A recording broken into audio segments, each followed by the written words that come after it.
Today we are going to discuss about the 2023 Shishata past paper. So we will first see what the 2023 past paper of the Shishata paper or the scholarship paper. Okay. මේ තියෙන්නේ 2023 ඒ කියන්නේ 2023 වල ශිෂ්‍යත්ව paper එකට English questions වලින් එන questions ටික. එතකොට ඔයාලට පේනවා මේකෙන් අනිවාර්යයෙන්ම මෙතන ඇවිල්ලා තියෙනවා අනිවාර්යයෙන් මේ වගේ මේනවා මොකක් හරි pictures දෙකක් දීලා ඒ picture එකේ තියෙන මොකක්ද කියලා ඔයාලට මෙතන ලියන්න තියෙනවා. ඊට පස්සේ දෙවෙනි එකේ අපිට තියෙනවා පහත දී ඇති වචන නිවැරදිව ගලපා අර්ථවත් වැකියක් බැගින් ලියන්න. එතකොට අපිට සිංහලෙන් තියෙනවා වචන කලවම් කරලා මික්ස් කරලා ඔයාලට ඒව ආයේ හරි පිළිවෙල ලියන්න. මේකෙත් තියෙන්නේ හැමම තමයි. එතකොට දෙවෙනි එකේ තියෙනවා එක් ඉංග්‍රීසි වචනෙහි අර්ථය සිංහලෙන් ලියන්න. හරි. එතකොට මේ තුන තමයි අපිට ඉංග්‍රීසියට එන්නේ. එතකොට මේ ටික අද අපි එකින් එක සාකච්ඡා කරන්නයි යන්නේ. හරි දැන් අපි පළවෙනි ප්‍රශ්නෙට උත්තරේ බලමු.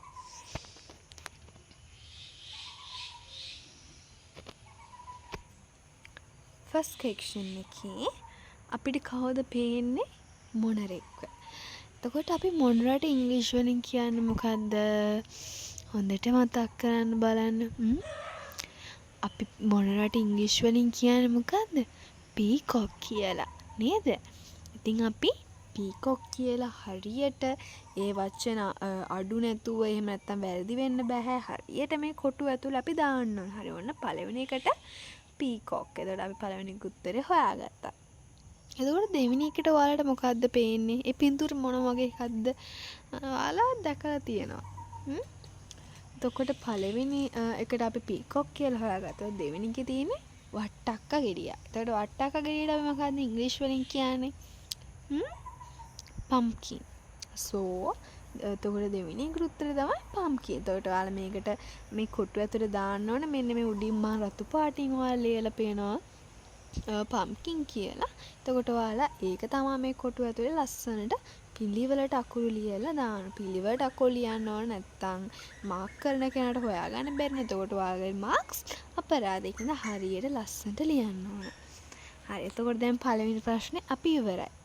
දැන් යමු second question එකට. පහත දී ඇති වචන නිවැරදිව ගලපා අර්ථවත් වැකියක් බැගින් ලියන්න. එතකොට මම කිව්වා 2022 පේපර් එක ඩිස්කස් කරනකොට මේ වගේ එකක් ලියද්දි අපි ඉස්සෙල්ලාම කැපිටල් තියෙන වචනේ තමයි ලියන්නේ කියලා. එතකොට මෙතන කැපිටල් වර්ඩ් එක මොකද්ද? my. හරි. එතකොට my අපි හොයාගත්තා. එතකොට අපිට ඉතුරු ටික හොයාගන්න ලේසි. ඒ වගේ දෙයක් my කියලා ආපුවම අනිවාර්යයෙන්ම මේකට එයත් එක්ක කම්බයින් වෙන වර්ඩ් එකක් තියෙනවා. එතකොට එයත් එක්ක තමයි මේ සෙන්ටෙන්ස් එක හදන්නේ. එතකොට පළවෙනිට උත්තරේ my rupees ගැලපෙනවද? නැහැ. my 10 එහෙම කියලා ගැලපෙන්නේ නැහැ. my has කවදාවත් my has එක ළඟ එන්නේ නැහැ. මොකක් හරි නමක් ඒ වගේ දෙයක් ඇවිල්ලා ඊට පස්සේ has වෙන්න පුළුවන්. එතකොට මෙතන ගැලපෙනවා my sister. my sister. එතකොට පුළුවන් has ගන්න නේද? sister එතකොට වල has ගන්න පුළුවන්. එතකොට my sister has කීයක්ද? 10 rupees. එතකොට පළවෙනි එකට උත්තරේ my sister has 10 rupees. එතකොට first question එක ඉවරයි. කොට දෙවෙනි question එක තියෙන්නේ මොනවද? buy, bet, want, we, to. එතකොට second question එකේ capital අපිට පේන්නේ we. එතකොට we want to buy a bat. ඒ කියන්නේ අපිට bet එකක් ගන්න ඕන. හරිම simple. මේ question එකට answer එකත් හොයාගත්තා. එතකොට මේ question ටිකත් හරි. එතකොට අන්තිම වචනේ question එක අපිට මේකෙන් එන. එතකොට ඉංග්‍රීසි වචනේහි අර්ථය සිංහලෙන් ලියන්න. හරි. පළවෙනි එකට මට ඔයාලට ටයිප් කරන්න බැරි මම ඔයාලට උත්තරේ කියන්නම්. හරි පළවෙනියටම තියෙන්නේ parents කියලා. මොකද්ද? parents. කවුද parents කියන්නේ? parents කියන්නේ කවුද? ඔයාලගේ දෙමව්පියෝ. එතකොට මෙතනට උත්තරේ එන්න ඕන parents කියන එකට එන්න ඕන දෙමව්පියෝ කියලා ඔයාලා සිංහලෙන් ලියන්න ඕනි. හරිද? එතකොට හරි එකත් හරි. එතකොට දෙවෙනි ප්‍රශ්නේ. අපේ අන්තිම ප්‍රශ්නේ. මොකද්ද තියෙන්නේ? FIRE. ඒ කියන්නේ fire. ඒ කියන්නේ මොනවද? fire. ගින්දර. එතකොට ඔයාලා සිංහලෙන් මෙතන ලියන්න ඕන ගින්දර කියලා. එතකොට අපේ අන්තිම ප්‍රශ්නෙත් ඉවරයි. ඔන්න එතකොට අපි අපේ 2023 ප්‍රශ්න ටික කතා කරලා ඉවර කරගත්තා.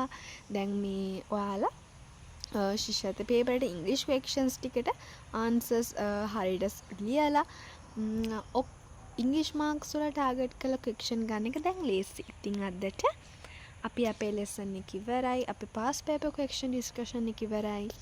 හින්දා today so I have to leave for now and we will meet another day. Thank you.